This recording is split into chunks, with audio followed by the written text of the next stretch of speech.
মুগ্ধের ঘটনা আপনারা দেখেছেন, একজনকে গুলি করে হত্যা করছে, পুলিশ ভাইরাল হয়েছে তার বক্তব্য যে পড়ে যাচ্ছে লুটিয়ে আরেকজন এসে দাঁড়াচ্ছে।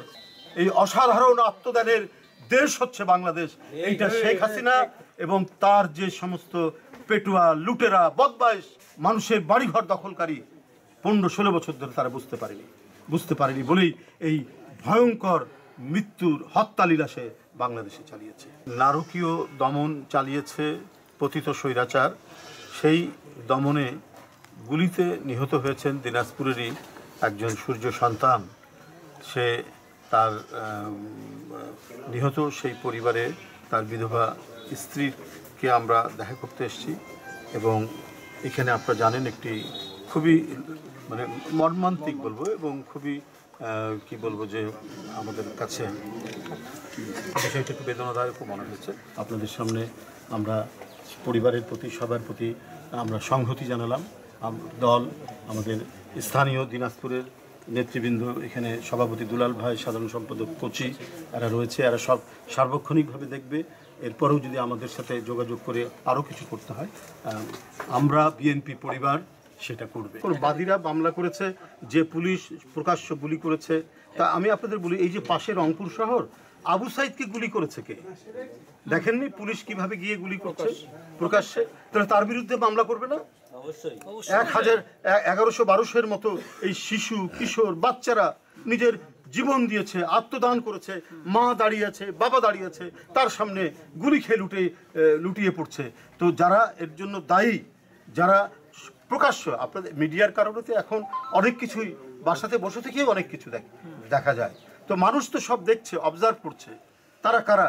একজন ওসি বলছে যে তার অধস্তন কর্মকর্তাকে তোরা গুলি কর, যদি না গুলি করিস আমি তোদেরকে গুলি করব। তো এই যে ভয়াল পরিস্থিতি তৈরি করে এতগুলো, আজকে ফাইয়াজ, আজকে আবু সাইদ, মুগ্ধ, এই যে একের পর এক এই মানে কচি বাচ্চারা, পুতুলের মতো দেখতে এই সমস্ত বাচ্চাদেরকে যারা গুলি করেছে, এরা মানুষ, এদেরই প্রধানমন্ত্রী শেখ হাসিনা।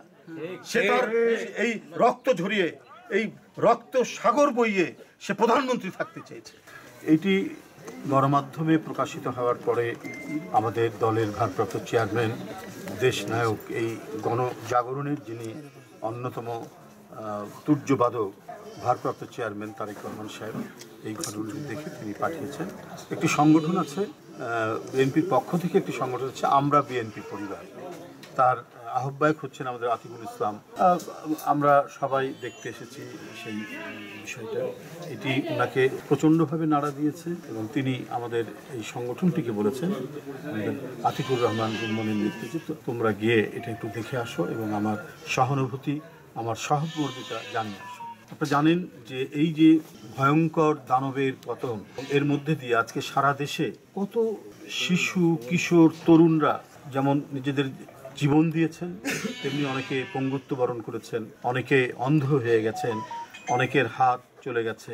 তো এই সমস্ত অসুস্থ যারা হয়েছেন, গুরুতর আঘাতপ্রাপ্ত যারা হয়েছেন, তাদের পাশে দাঁড়ানো এবং নিহত পরিবারের কাছাকাছি থাকার জন্য দেশনায়ক তারেক রহমানের যে নির্দেশ, সেটা যেমন একদিকে বিএনপি তার অঙ্গ সংগঠনগুলো কাজ করছে, কিন্তু মানব হিতৈষী বিভিন্ন কাজের জন্য একটি আলাদা তিনি সংগঠন করেছেন আতিকুর রহমান রুম্মানের নেতৃত্বে। তারা দেশব্যাপী এই সমাজসেবামূলক যত কাজ আছে, এবং এই সরকার তো শুধুমাত্র যে জুলাইয়ের আন্দোলনের মধ্যে দিয়ে তার পতন ঘটেছে বটে, কিন্তু এই ধরনের একটি দানবীয় সরকারের পতন ঘটানোর জন্য 15 বছর নিরবচ্ছিন্ন সংগ্রাম করতে হয়েছে বিএনপির নেতাকর্মীকে।